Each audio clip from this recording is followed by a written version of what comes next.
Hello and welcome to Market Madness, the podcast from GiveMeSport, where every day is like deadline day. I'm Olivia and alongside me is GiveMeSport senior football correspondent Ben Jacobs. Ben, how are you? Very well. Very intrigued by the World Cup playoff draw. Pretty tough, isn't it, for Wales and Northern Ireland as well? Yeah, it is very, very tough. We'll get into that in just a second because coming up today, we will have plenty of reaction to that World Cup playoff draw with Graham Potter and former Scotland captain Colin Hendry joins us as well.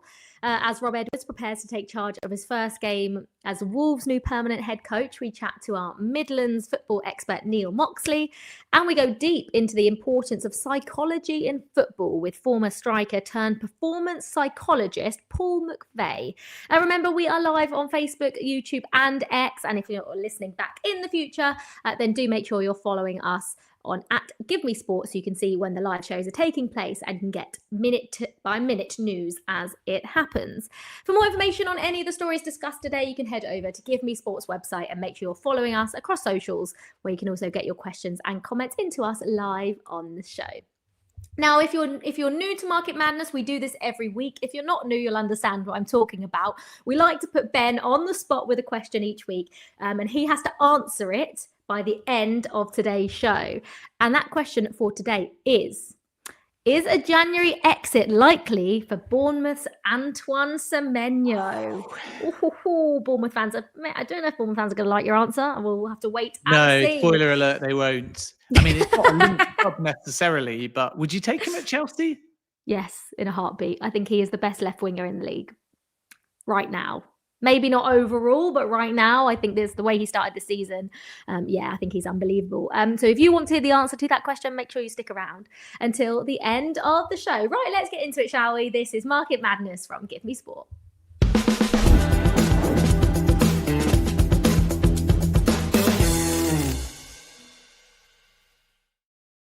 And I suppose there is only one way to kick things off, and that is with a little bit of breaking news.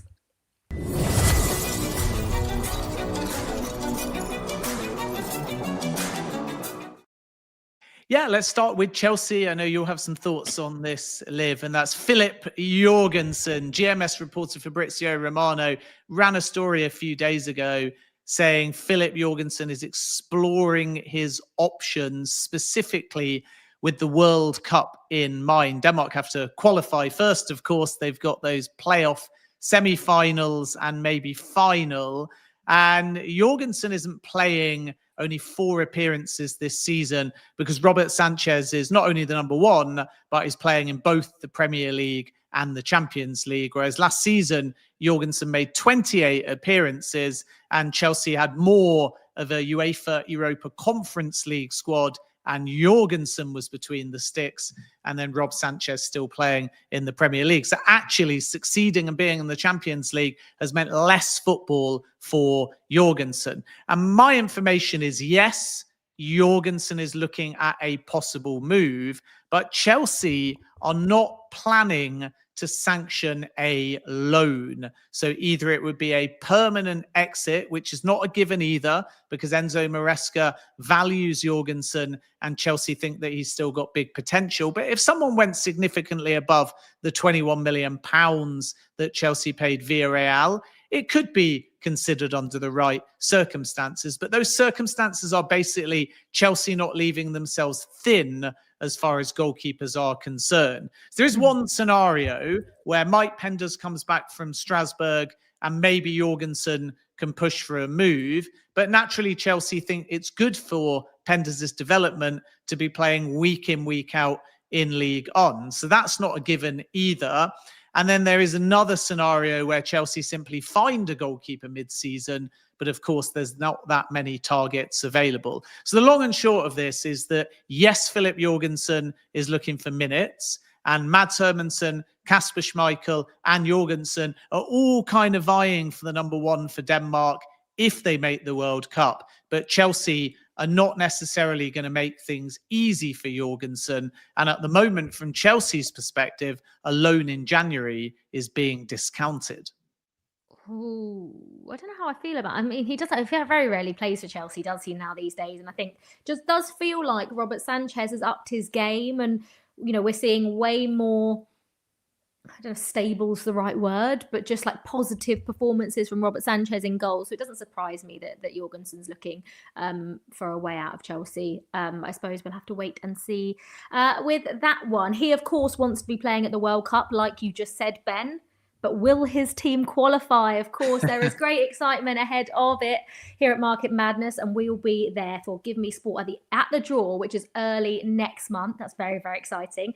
But today, the draw for the playoffs has been made among the semi-final ties. Ukraine will face Sweden. Our very own Paul Gilmore has been getting some reaction in the last few minutes from their head coach, Graham Potter, who also had some interesting things to say about Alexander Isak and his very own departure from West Ham. First of all, your reaction to the draw for the World Cup playoff? Well, it's exciting, to be honest. Sat in the room, it was really exciting. Obviously, we've got a game away at Ukraine, which we need to determine where that is. But yeah, exciting game. We'll look forward to that. Prepare. It's going to a lot of time, but I think it's going to come around very quick. So now we're really looking forward to it. You talk about hitting the ground running. You've had your first 2 games without a lot of key players, it has to be said, and then you have to go straight into this playoff situation. How well equipped are you to kind of cope with that? Have you got a plan in the lead up to March? Well, we have a plan, but a lot of things can happen. There's a lot of football to be played in between now and then. As you said, the camp was great in many ways. At the same time, there's lots of challenges, which I think is part of the role here. But as I said, now we need to prepare for a game. A final, essentially. We've got 2 finals, hopefully. We prepare for the first one and do it in a good way. Is the benefit of it being in March the fact you should have Isak a few months on, Kulusevski, those kind of key players might be in a better place come March? Well, we hope so, of course. I mean, any team will say the same. You need your best players playing and playing well. We certainly didn't have that in the last camp, but hopefully March gives them a chance to get some football, to be in a good moment. I think that's what it's also about, isn't it? It's a bit of a lottery in that regard. You can't control what happens in the clubs, but we have to prepare ourselves as well as we can to give ourselves the best chance. And a lot that we did in the camp previously will help us with that. But nevertheless, still an exciting game.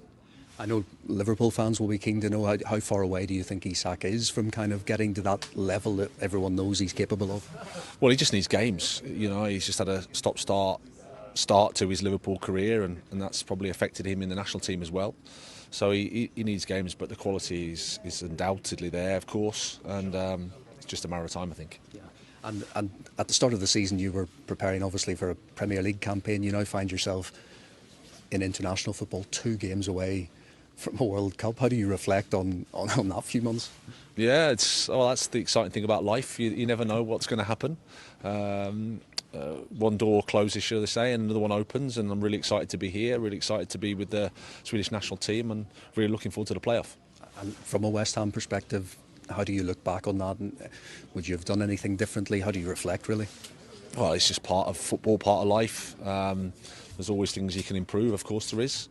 But as I said, it's football. You have to accept it, and then you have to move on. And thankfully, we've done that, and we're in a fantastic place. Great opportunity now to get to the World Cup, and we'll make sure we're prepared for March.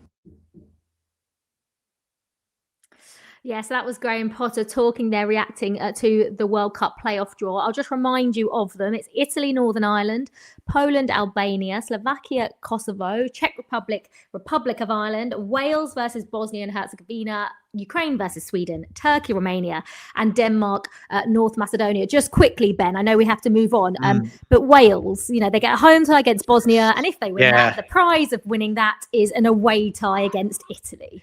Yeah, so tough. I mean, Italy did lose a few years ago to North Macedonia, so they can be a bit hit and miss, but that's probably the toughest pathway, and Italy will be the favourites. But you never know, Northern Ireland might cause an upset. Path B, really interesting because Sweden are away, but of course the game won't take place in Ukraine, so that will be at a neutral venue, and Poland, Albania in that group as well. In Path C, Turkey, Romania, Slovakia, and Kosovo, very interesting as well. Turkey probably the favourites there. And Path D, fascinating as well. Not easy for the Republic of Ireland to play Czech Republic. And then likely, but not definitely, if they go through, Denmark And as we said just a moment ago, a chance maybe for Philip Jorgensen to make a claim for the #1 spot for Denmark.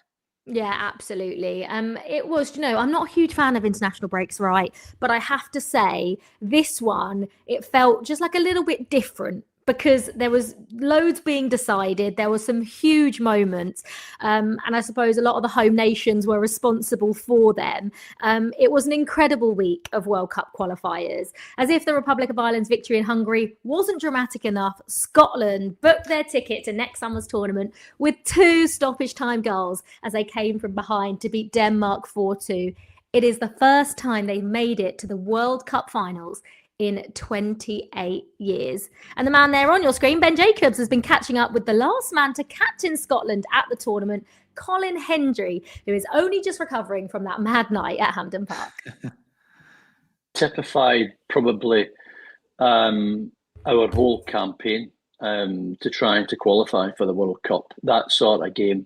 It was a bit end to end, but it was a crazy game of football, to be fair. And I've got to say, Ben, I mean, some of the goals, and we've probably out the three out of the 4 goals that we scored, proper individual classic screamers. There was a great atmosphere. You couldn't get a ticket for the game, the goals themselves, and just to win and go through and to qualify.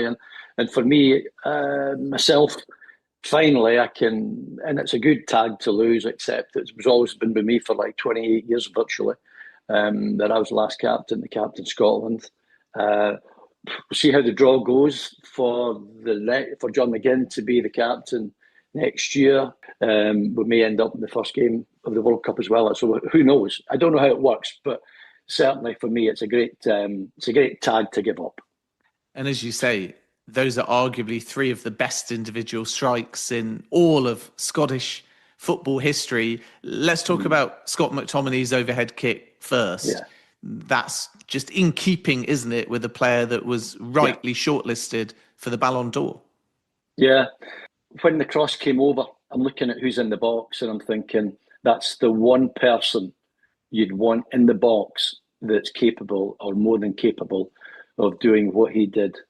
The technique, the timing, the balance just before he's got to get off the ground. It was just perfect. It really, really was. And it sets up for a great night of football, a really great night of football. And then, of course, Kieran Tierney from the edge of the area, passing it in with pace, which ultimately proved to be the goal that would send Scotland to the World Cup. Well, yeah, I mean, to be fair, I was glad of the next goal coming in because we were on our nerves. We were based on our nerves at that point in time. But a clinical finish from Kieran, and it's drifted past a couple of defenders, I think, en route. Whether it's blocked Kasper Schmeichel's view, I don't know, but it was a great finish. And exactly what you said, he's passed it into the net, which is a great sign for any type of finisher, but a fantastic goal. And then it will just be long in Scottish memory, won't it? And iconic as well to say it was all wrapped up by a goal from the halfway line. Yeah, I mean, I'm not going to lie, Ben, but I mean, I've played in several charity games recently, and it was only about a couple of weeks ago I played in a Celtic Rangers game, Legends game, and the opposition Celtic, they tried at the kickoff, tried to score from their own half and didn't make it. And of course, when we did our kickoff for the second half, I tried it and I didn't even make it. I couldn't even get that far. But what a goal. What a goal. And, you could see it develop. You could see it unravel as Kenny was taking another step forward. And I'm thinking he's going to hit this at some point. But then when you look at some of the video footage and the commentators, you can hear in the background, hit it. And of course, he was just thinking, but everybody was, a lot of people was thinking as well as, I'm going to have a go here. And it was just absolutely perfect. What do you think Scotland are capable of at this next World Cup? There's quite a lot of comparisons, I think, between what we had in '98 in relation to the squad that Steve Clarke has now. We've mentioned Scott McTominay, Billy Gilmore, Shea Adams, Lewis Ferguson all playing abroad. We had John Collins, Paul Lambert, one in Germany, one in France. I'm not sure if John was maybe in France at the time, but certainly he did end up playing in France for Monaco.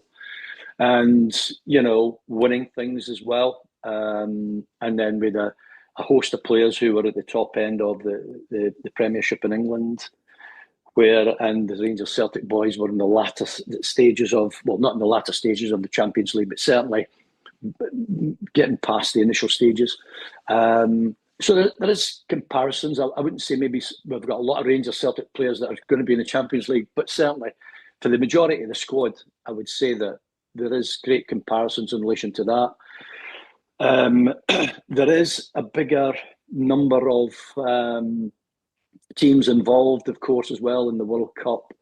May be a little bit easier for us to possibly make the next stages of it, which would be as good as I think we've ever done. I think we maybe did it once in the past, but certainly that would be a key aim to progress.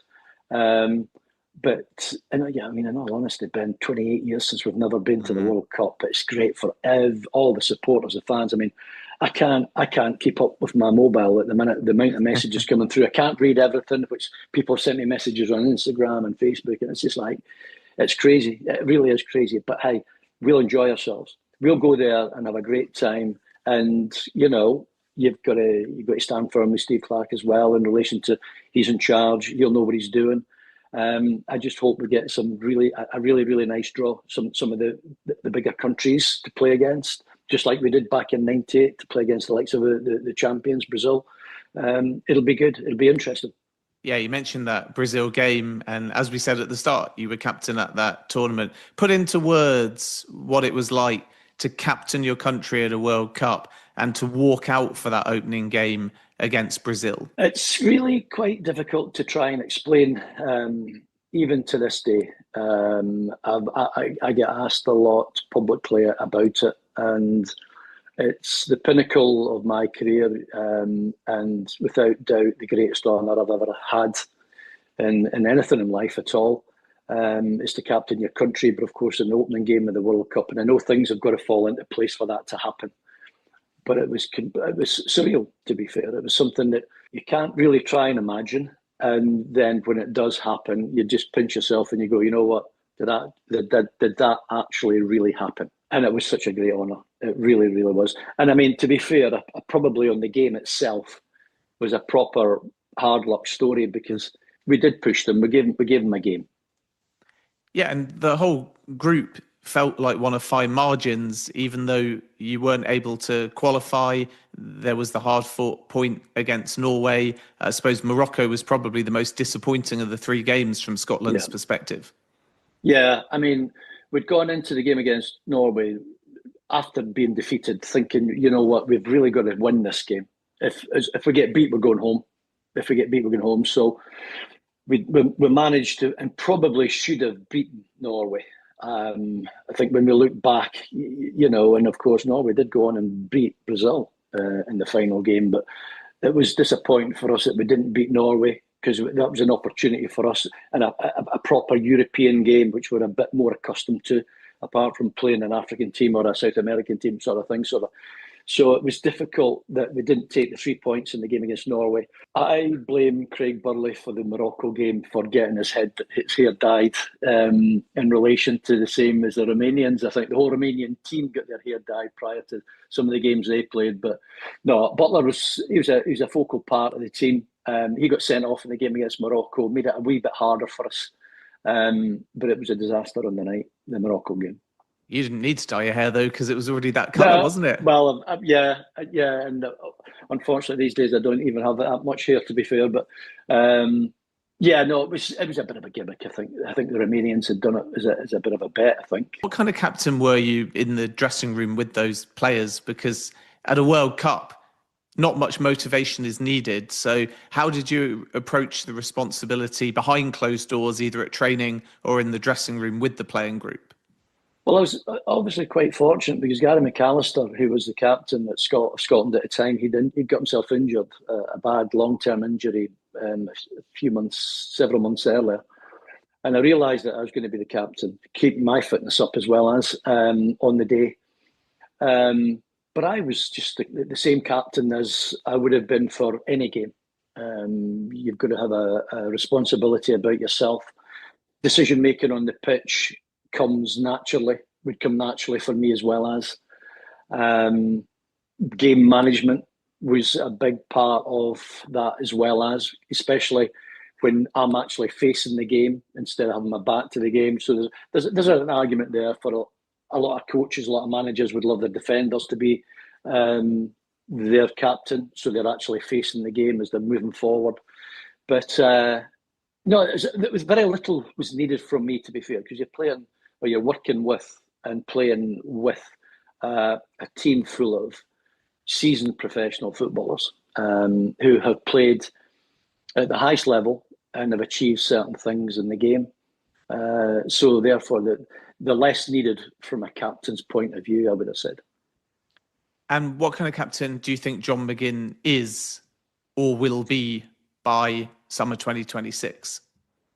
Well, John, I think, in all honesty, when you're looking at the team and the setup of the team that they've got at the moment, I don't think John will be needed as much as I was probably needed as well as. I think you've got players of a repute in there who are challenging and, winning honours as well as highest honours, Andy Robertson Premiership and the Champions League, and Scott McTominay, obviously the Scudetto in Italy. So you've got players of an ilk, and I think if anything, for the team and for the supporters, we need to go there and really enjoy ourselves. And anything else is a real bonus. When people look at that Scotland squad that will travel to the World Cup, we obviously don't know the exact selection, but it is obvious that McGinn will be there. It's clear that McTominay will be important. This is not necessarily a team full of only underdogs. I mentioned before that McTominay was a Ballon d'Or contender. So other countries, I think, I don't know if you agree, are going to sit up and take notice, and they're going to look at that win over Denmark and see the 3 individual goals and realise that this is a Scotland team that can do some of the world's best sides a lot of damage. Yeah, I think it's because of the capabilities, Ben. I mean, you've just mentioned that what happened in the game against Denmark, the 3 goals, and, having to win the game, having always been probably, I don't even know if Scotland were even second fancied within the group. You're probably looking at the possibility of Greece being favourites before Scotland as a runner-up or to qualify for the playoffs. So to win the group is something special. And yeah, I'm sure a lot of countries will be thinking, do we really want to be in Scotland's group? Because the capabilities of what we could actually do within a game of football, which was shown against Denmark on Tuesday night. Do you think Manchester United will regret selling McTominay? I think I found it difficult to understand why they moved him on, to be fair. I wouldn't. Well, I'm going to say that I think if Sir Alex was still in charge, Sir Alex Ferguson, I don't think he would have been allowed to have left. He would have probably been a focal point of what Manchester United needs. And they've had their troubles. There's no two ways. And as many top name players have come in, they've really not done it for Manchester United. And you're looking at a homegrown player, really, in Scott McTominay, and more or less somebody that he's come up with key goals. He's come up for key goals for Manchester United, situations for Manchester United. He's come up with key goals and situations for Napoli. And of course, he's come up with key goals and situations for Scotland. So I think that would be a regret, albeit maybe a small one, but certainly a player that could have had an active key part in the progression of Manchester United. I mean, I don't think anyone could have foreseen how good Scott McTominay was going to be when he moved over to Italy. But I don't know whether it's because he's been given a bit more freedom or the manager backs him a little bit or he's playing a little bit further up the pitch. But oh my word, he is unrecognisable, Ben. He's just being given so much freedom for club and country. He's a joy to watch. He can score a spectacular goal. He proved at Man United as well that he could arrive late in a box and score as well, but not necessarily an acrobatic bicycle kick. They were like headers, or they were in and around the 6-yard area. But he's just got everything. And sometimes a player needs to move away. You look at Elliot Anderson, I know it was like a forced move away from Newcastle due to PSR, but still looks a very different player for Nottingham Forest, to the point where some say that he might go for a British transfer record fee. Mason Mount's a good example where, I mean, not talking about moving away and being better than at Chelsea, but what I am saying is that when he was at his peak at Chelsea in the season before he left, and he was contributing, you sell him, and Chelsea fans, like some Man United fans now, probably say, we're going to regret that because we know what the player's capable of. But then when you flash forwards and you look at the Chelsea number 10 position with maybe Esteval Willian and Cole Palmer, now people that were angry about Mason Mount leaving, even if he becomes amazing at Man United, will turn around and say, we're well stocked in that position. And I think in fairness to Man United, yes, you would take Scott McTominay, but they do have Bruno Fernandes, Mason Mount, Brian Mbeumo, and Mateus Cunha. So if Mount was still at Man United, if McTominay was still at Man United, he might not be the same player that he is now. Hindsight is a wonderful thing. Yeah, I agree. I sort of relate it back to when like Kevin De Bruyne and Mohamed Salah left Chelsea. I just don't think that they would have been the same players that they turned into in their incredible careers had they have stayed at Chelsea at the time they did. They needed that move away. They needed that move abroad. And there's no, Scott McTominay's a Manchester boy. We know he's Manchester through and through. And I actually spoke to him after the Napoli-Manchester City game at the Etihad in the Champions League. And I was like, will this always feel like home to you? And he was like, yeah, of course. Like Manchester will always feel like home. So there's no reason why he can't come back. Maybe not to Manchester United, but we might see Scott McTominay back in the Premier League at some point. But his start to life in Italy has been brilliant, and he has been key to leading Scotland to the World Cup. Right, moving on then, because it's been all change at Wolves. Obviously, the Premier League returns this weekend. It's back, and we've got a solid amount of time now between like now and the next international break of pure club football, which I love. Rob Edwards is preparing to take charge of his first game on Saturday. That's against Crystal Palace. Of course, Edwards replaced Vitor Pereira at the start of the international break after Wales. Still in international break mode. Same as well. After Wolves failed to win any of their opening 11 league matches for just the second time in their history. GiveMeSport's Midlands football expert Neil Moxley has been following events in the last few weeks and has been speaking with Ben today. Me on Market Madness, it's great to see you. Let's start with the Premier League. We're going to be moving on to Coventry and Leicester and Birmingham City, who have just had their new stadium plans out. But we'll begin with Wolves. Rob Edwards has come in. Is that a smart appointment following the departure of Vitor Pereira? I think it is on a number of different levels, Ben. Thanks for having me on, by the way. I think it is on a number of different levels because, the owners couldn't operate without the tacit approval of the supporters in this appointment. They really did need to get somebody in who wouldn't be, the object of the fans' derision should this dreadful run without a victory keep going on. And Rob Edwards, has pretty much tied his old gold and black colours to the mast, for a number of years now, both as a player and as a coach twice. And now he's come back, in his own right as a head coach, having gained plenty of experience with, Forest Green, Luton, Middlesbrough, and Watford, lest we forget that one. So, look, it was one that the management needed to get right. And also with a view to potentially, obviously, leading the club back into the Premier League if they drop into the Championship as well. So I think it's been a smart play. It's been a little bit messy because obviously Middlesbrough didn't want to lose him and they kicked up a bit of a stink, which is completely understandable because he was doing a fine job up there. But I think it's been seen as a happy homecoming, obviously, until 3:00 on Saturday when the first game kicks off against Crystal Palace. Yeah, and you alluded to it there, the 3.5-year contract. Is that an indication that Wolves are hoping he keeps them up? But if they go down, the belief is that Rob Edwards might also, in a worst-case scenario, be the best manager to bring them straight back up. Absolutely, Ben. I mean, first things first, we've got to say that management contracts and Wolverhampton Wanderers don't go hand in glove. I mean, Vitor Pereira was given one and then was booted out of office 6 weeks later. But we're all, all here hoping that Rob Edwards makes a decent fist of it.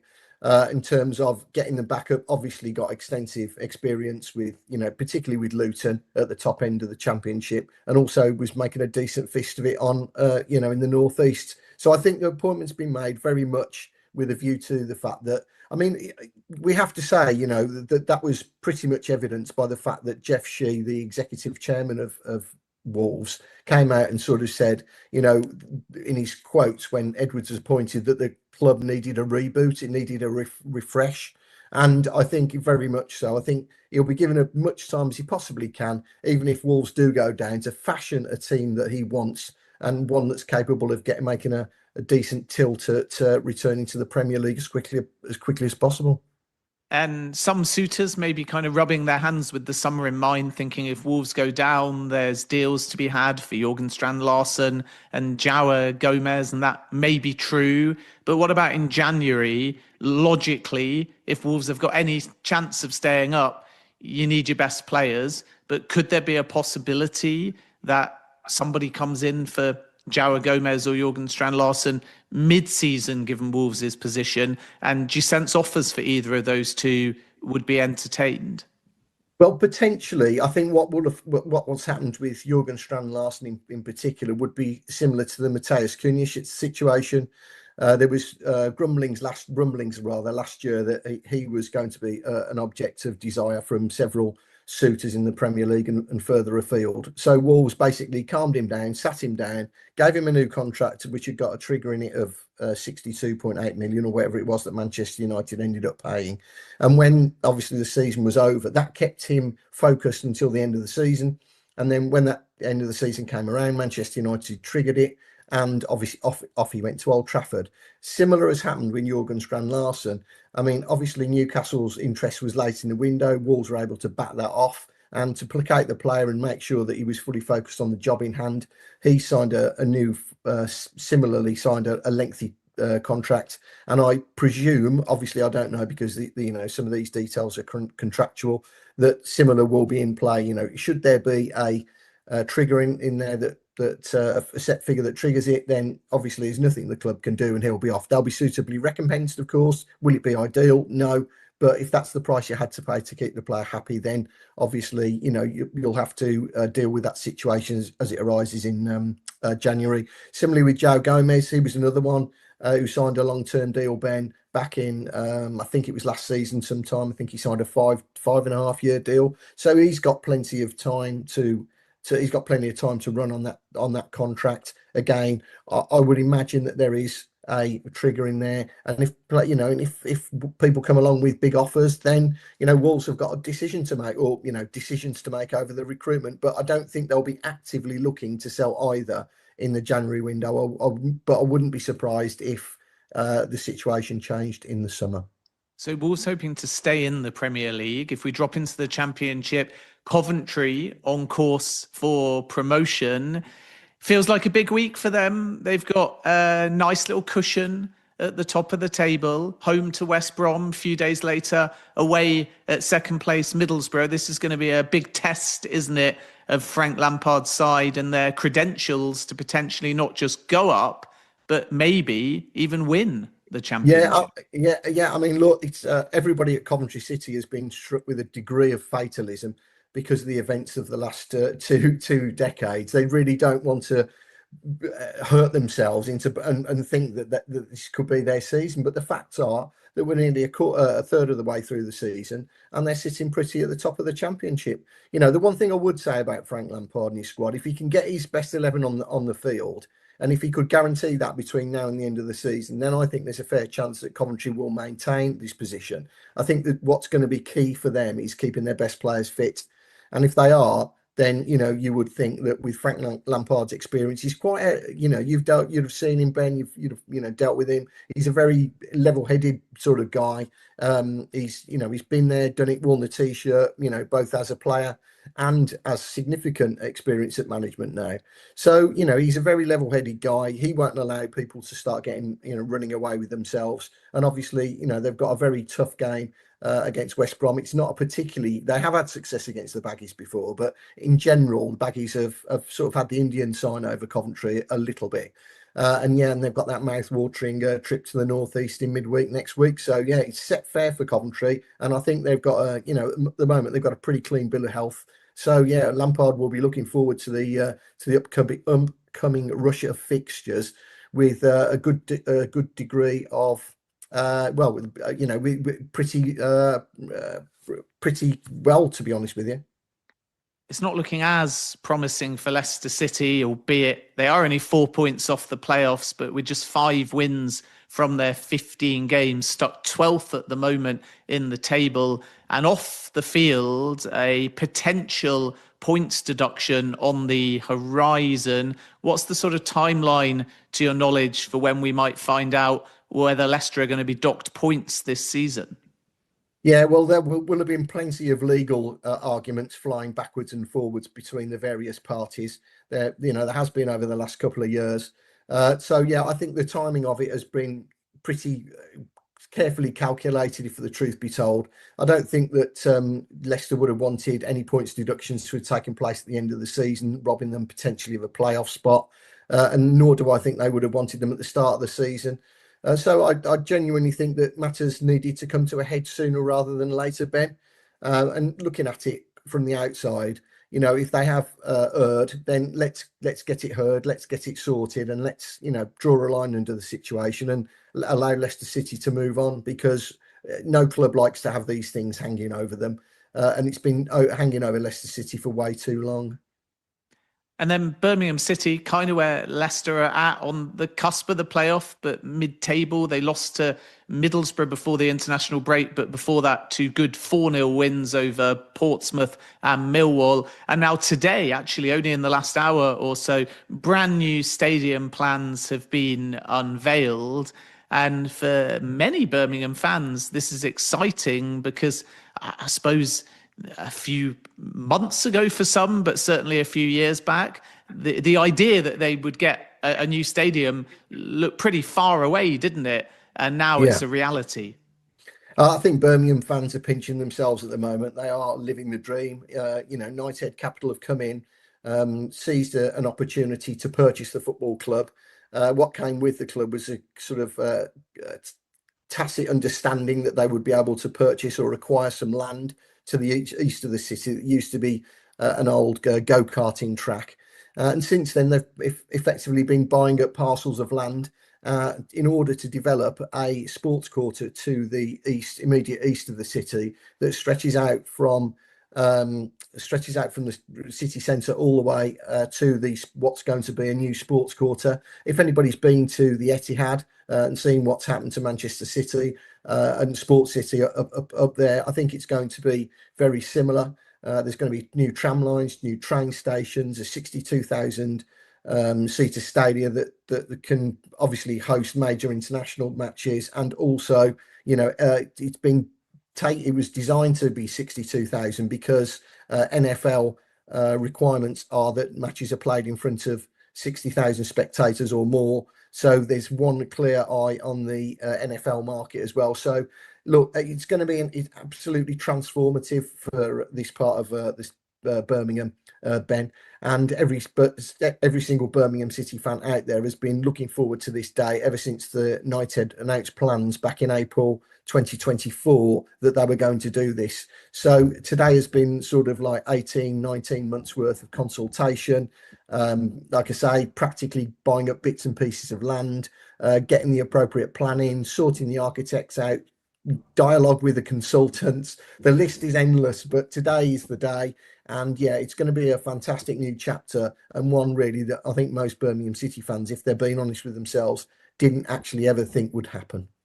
And you can see the full plans online because Birmingham released them at 3:00. And I had a quick glance before we went live. Is there a bit of a nod to Dortmund's yellow wall in this new stadium? Yeah, there's just speaking to one or two people behind the scenes before the reveal. I think Dortmund's yellow wall was one of the things they wanted to would eclipse, and the steepness of the stands certainly is, it has been done deliberately, both to make them make them steeper than the inclines at both Dortmund and Spurs Stadium. I think the thinking was that they wanted the supporters to be right on top of the action, Ben, adding to the atmosphere. And so, and it's an iconic stadium. There'll be no mistaking that it's Birmingham City Stadium when you look back. When people are doing pub quizzes in years to come, and they say what's this, and you'll instantly pick it out. It won't be it's going to be one of those, like I say, it's going to be an iconic stadium, and hopefully it will be one that takes the second city forward. Great stuff, Neil. Always appreciate your time. And if you'd like to follow Neil, you can do so. He's on X, Neil_Moxley, and of course, across the GiveMeSport network as well. But for now, Neil, thanks for joining us on Market Madness. Thanks for having me, Ben. All the best. Oh, that was a chat with Neil Moxley there. Covered all things Midlands. I particularly liked what he said. I particularly liked what he said about Coventry and Frank Lampard, obviously. But that was a good little chat. Well. Ben, did you enjoy that? Yeah, I mean, Neil's so knowledgeable. The Birmingham City Stadium release, I think, started about 50 or so minutes ago, but they're building up to it slowly. So in the course maybe of the next 10, 15 minutes, you'll be able to see all of the plans in full. But what I can tell you is that the imagery is out there on the Birmingham website, and it's incredibly striking because, as Neil alluded to, there's kind of a chimney exterior, and I think there's about 8 of them. And then the stands are really steep, which is why there's an allusion to Dortmund's yellow wall. So, I grew up in the Midlands with Leicester, and in the era when I was like a kid, every new stadium was kind of modelled on the riverside. It was just a bowl that changed colour, and the King Power Stadium was a blue version of the red version of Middlesbrough's, and then Pride Park, exactly the same. But I have to say, this new Birmingham City design, it just looks like something that blends in the heart of the city with the chimneys, and then with the high stands, it's going to be really claustrophobic, and I'm very much looking forward to seeing it get off the ground. Yeah, I think everyone is. We've got a little bit of breaking news in just a second, but I just want to mention this. Leicester's Premier League title winner, Christian Fuchs, has actually been named the new head coach of Newport County. I mean, they're currently bottom of the whole of the EFL, but he has taken the job. So Christian Fuchs is now the manager of Newport County. But I think we've got a little bit more breaking news, don't we, Ben?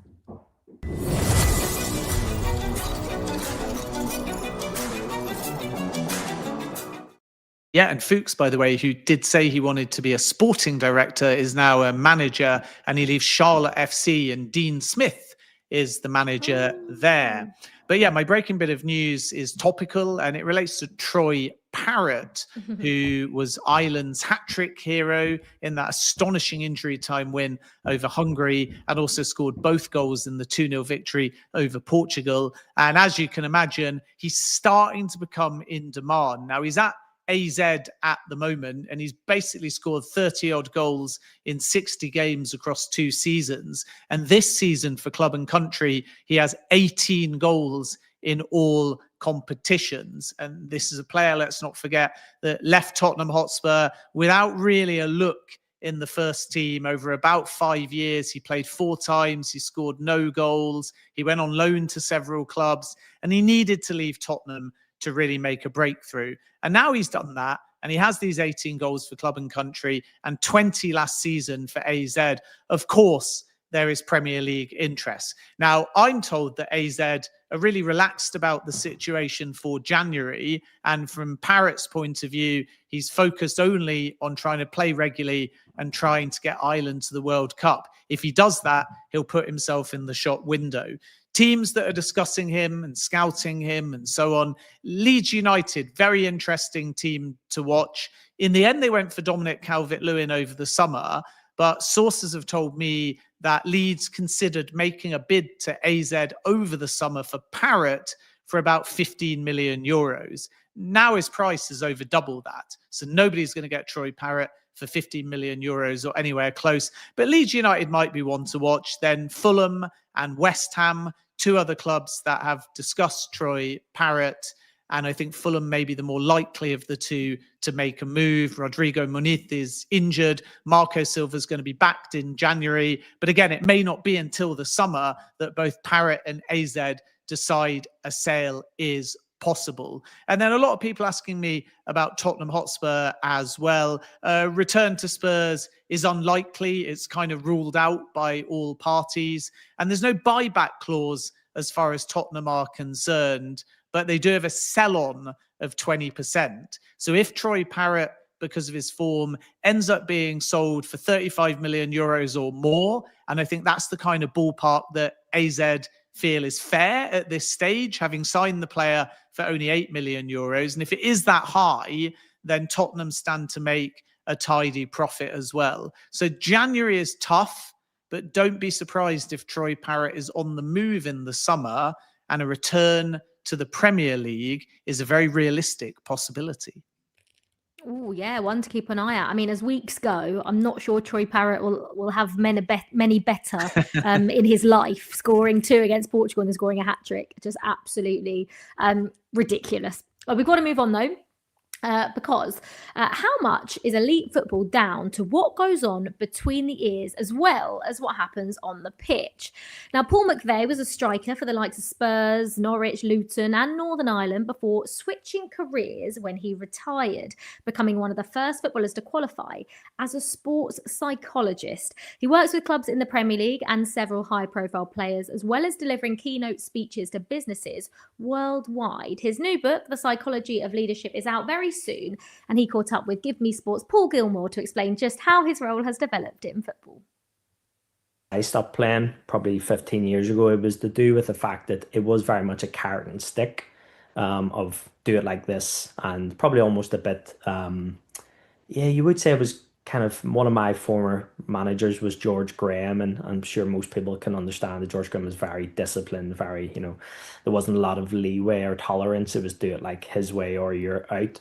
But of course, once you get, the modern managers like the kind of the Eddie Howes and the Graham Potters and those kind of guys, it was definitely felt like it was more of a collaboration and utilizing the strengths of the team as opposed to this is the way I play, you need to fit into this. It was a let's go in and see how we can make the most from our team. So I definitely feel like it has progressed, but I feel like there's a lot further to go. How much of it do you think comes down to psychology rather than ability or tactics or anything like that? Generally, in my world or in my former world in football, it came down to 4 corners of performance. It was either the technical side of your role, the physical side, which of course in football is hugely important. In the corporate world, maybe the physical side isn't quite as important, but technical, top left, physical, bottom left, psychological, top right, and then social, basically being able to deal with all of the outside influences on your role. So when I talk about football, I use examples like, depending on where I am speaking in the world, if it's, you use the Brazil-Germany from 2014 World Cup semi-final, the 7-1, you might use the Saudi Arabia-Argentina from the last World Cup when Saudi Arabia beat Argentina, eventual champions. You could use whatever. You could use England, Italy in the European Championships going down to penalties. And every time you ask any audience around the world, what do you think was the most important reason for one team outperforming the other in the scenarios of the different examples I've just given you? I'm going to say 99% of the time, people go, it's the psychology. Because once you realize at that level of performance and that level of sort of world-class players coming together, they're all technically excellent. They're all physically amazing. Socially, they've all played in front of 50, 60, 70,000 people every week in front of millions of people on TV. But what is then the differential on a game-by-game or week-by-week basis? And it always seems to be in that top right psychology corner. So for me, it is always the single biggest driving factor. But of course, then I bring this back into someone going into the day job. So what do they spend their time on? Mostly it's the technical side. And you'd probably ask most people, how much time are you spending on developing the psychology or the psychological aspect of doing your job? Most people are like 0 or, a tiny amount. So that for me is also the greatest opportunity that we have, which is why I've been working on this subject for the last 31 years of my life. I want to pick out a couple of examples in the football world at the moment based on the fact that they're just topical. And yeah. I'm always intrigued by the sheer amount of coverage and spotlight that is shone on the likes of Manchester United as a club, whether they're players, whether it's the manager, whether it's the club in general. I mean, trying to deal with that level of scrutiny, is that at a club like Manchester United? Do you think that's just off the scale compared to some of the others? I think they obviously get disproportionately much higher level of coverage than any player that's ever been at United. And I'm quite good friends with Andy Cole and I've seen his interview many times. That you think you're at a big club and then you go to Man United and then you realize how much pressure and scrutiny there is from a global perspective. I think the only thing I'd say on that is it's also then down to the individual of how they interpret it, the meaning they give to it. If you're in the press, not in the press. But actually, when I was a player, I didn't actually read the papers. So you have less knowledge of what other people are saying. And again, my rationale for doing that was, okay, if I'm playing on a professional football team and my teammates are giving me feedback in nice ways and not so nice ways, my coaches give me feedback in helpful or unhelpful ways, as well as the fans constructively or unconstructively or destructively. Ultimately, I have to decide what meaning I give to that. So I was probably going to listen to my teammates and my manager more than I listened to the fans. And then if I was going to give any kind of credibility or level of, are they going to influence me from, for example, the press and journalists? I'm like, well, who knows about professional football? I'm going to listen to my teammates and manager more than the fans or journalists. So again, depending on your attitude to the whole subject, you could either go, it makes absolutely no difference to my life, or I'm going to read it and I'm going to go on social media and I'm going to see what everyone else is saying about me, who, let's be honest, probably has a less informed opinion than a professional player or manager. So that was always my rationale of going, doesn't really make a big difference. Just depends what you choose to focus on. Is Harry Maguire a good example of that? Brilliant. Given he's topical, he scored the winner against Liverpool. Brilliant. He's such a great example because he never gets any credit. He just gets so much of a bad rap from so many people. And this is where I have to almost like feel like I fight the case for footballers and going, do you know how hard it is to do what Harry Maguire's done in his career? What's he played in Euro finals, World Cup semi-finals, Europa Cup League finals? He's just done so many things. He's played hundreds of Premier League games. He went for nearly 100. It's like, this guy's an unbelievable player. And yet, because he plays in a certain way, because he carries himself in a certain way, people will just completely write him off. And I'm like, he's done more in the game than I could ever do if I had like 50 careers. And that's where it's all levels of what are you comparing it to? Is he Rio Ferdinand? No. Is he still a very, very, very good defender, still playing at the highest level at the biggest club in the world, who are maybe not necessarily performing to the highest level at this stage in time? But honestly, my respect for someone like a Harry Maguire, because he constantly gets battered left, right, and centre, and yet every time he's called upon, he always steps up and produces. So I just have the greatest respect for the man. And I just think, it just shows how the opinion of so many people just makes no difference, because he'll go and score the winner against Liverpool and go, what about all those opinions you said about me? Because no one takes those back. They're like, oh yeah, I knew he was a good player. Look, a quick one on your former club Spurs. New chapter post Daniel Levy. From a psychology point of view, what do you think it does for an organisation or even a football club when there's that level of leadership change inside the setup? Yeah, it can definitely be very challenging, especially someone like my old club at Spurs, where they've had so much stability. Now, whether people like the stability because is it a preference of how the club was growing, what they were invested in, was it the facilities or the squad? And people might argue they did both. But ultimately, I think the challenge is now for the team and the club is to say, can we bring this team forward? And it's interesting that Ange has just been sacked recently because, when he came in, all I keep hearing is that he was just totally had to win a trophy, and then he wins a trophy and then he gets sacked. It's very strange because it comes back to, kind of what is the goal that club is set for. And again, when you have a team like Spurs at a club of the size of Spurs with the kind of the what they've invested into it, obviously they want a lot of return on that. But I feel like the challenge they have now is dealing with that transition of change. And interestingly, whenever I'm one of the keynotes that I deliver, deals with change and actually how there's 3 pillars of change. And actually, when you try and change anything, you come up against lots of opposition, and that opposition can be really challenging. And that can either be verbal, physical, whatever way, there's that opposition. Interestingly, once you start moving through this continuum, you then get to the second pillar of change, which is questioning or curiosity. Why should we change? Why should we change our manager? Why should we will it changing the owner do anything? Are you going to improve the players by changing the owner? Are you going to improve, all these questions that you'll have by change? And then, of course, you'll get to the third pillar, which is just acceptance that we needed to change. There has to be a progression. We have to move on. The way the world's working, everybody's, if I look at the way football was played in my last year in 2010 versus how it's played today, it's evolved and progressed so much. So that's just natural. And the question is how you're dealing with these 3 stages that you're going to come up against every single time.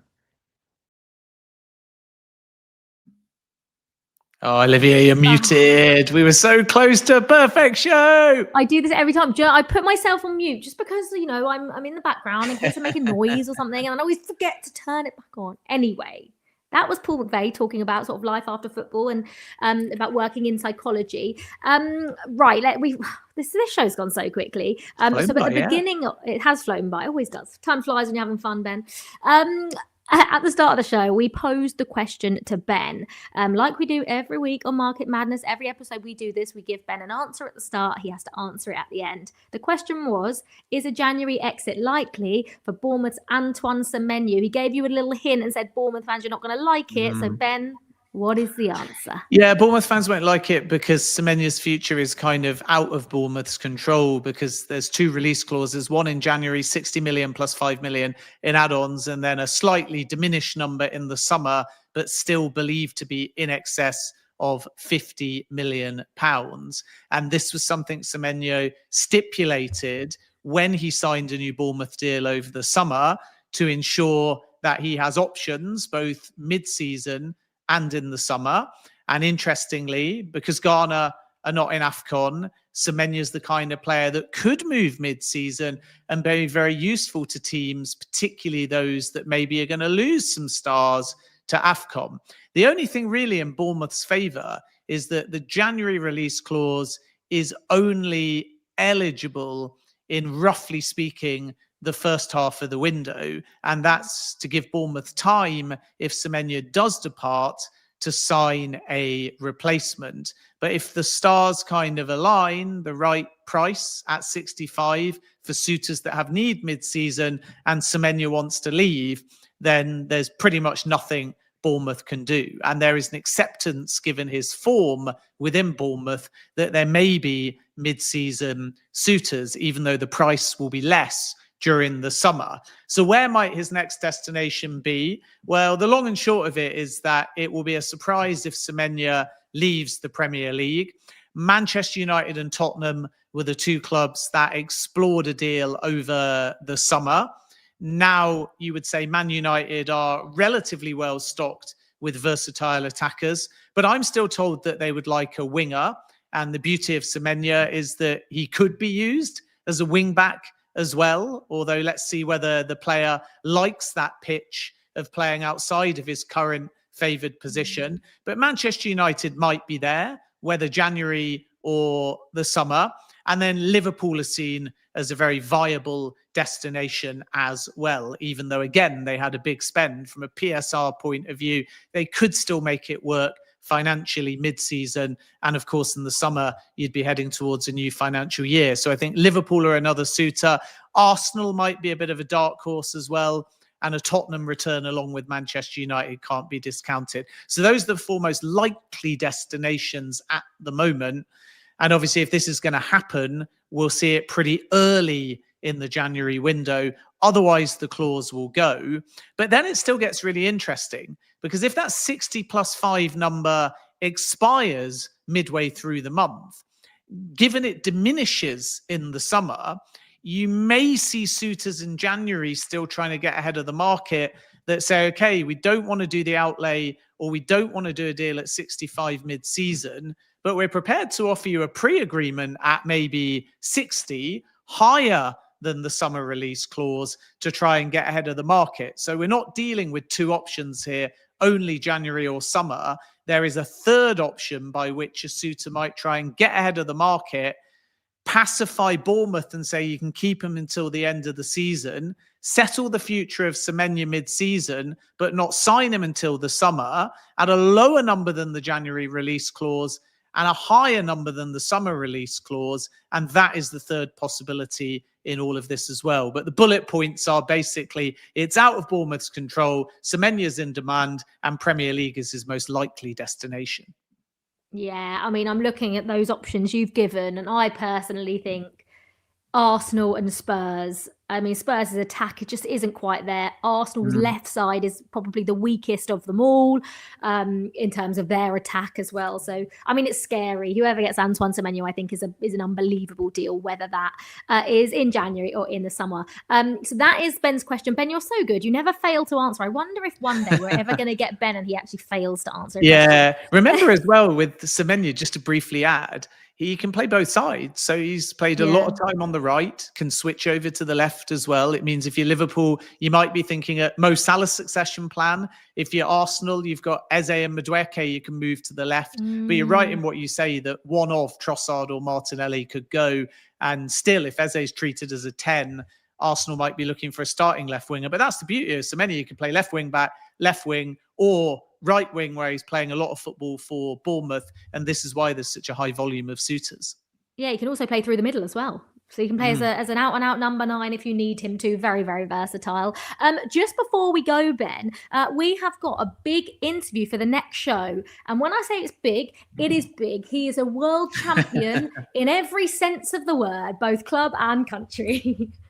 Yeah, we've got a huge interview, and our next show, I think I can give this spoiler away too, will be World Cup themed because we're back with you on the week of the World Cup draw, and I'll be live in Washington covering that, and we know most of the teams.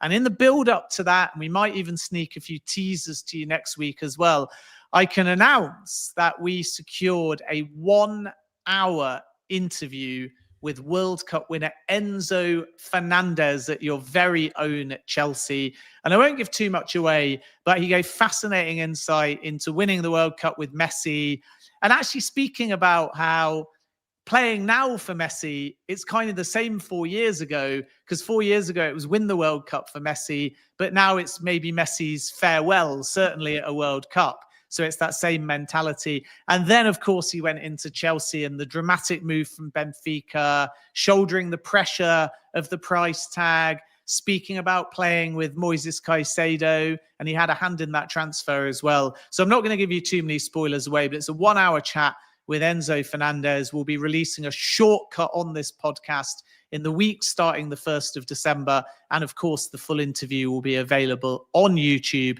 and also across the GMS website. Oh, that is very, very exciting. You could just see my smile when you were talking then, just like so excited to listen to that. And listen, if England go out of the World Cup, obviously I want England to win it. Always want England to win it. If England don't, I would be more than happy to watch Enzo Fernandez in Argentina win it again for Lionel Messi. That would make me second to England winning it. And remember, Enzo Fernandez has already been part of lifting a trophy in America at the World Cup final stadium. Technically, yeah. Well, yeah, no, there's no technically about it. He absolutely has. So, but we are Team England on this podcast. We certainly are. Just to and by the way, Scotland, remember, I live up in Edinburgh, so I've got one. You can't be both, Ben. You can't be both. You can't be England and Scotland. You can have a soft spot for Scotland. Yeah, like I'm England, obviously through and through. But if England go out and Scotland were in there, then I'd be wearing my Scottish face paint. Right. Well, that brings an end to this week's Market Madness. We'll be back with more exclusive content in a couple of weeks' time. Until then, you can listen back on your podcast app of choice. Just search for Market Madness. Ben, thank you so much. Pleasure as always. For more information on any of the stories we've discussed and so much more, head to GiveMeSport.com. We will see you next time. Bye-bye.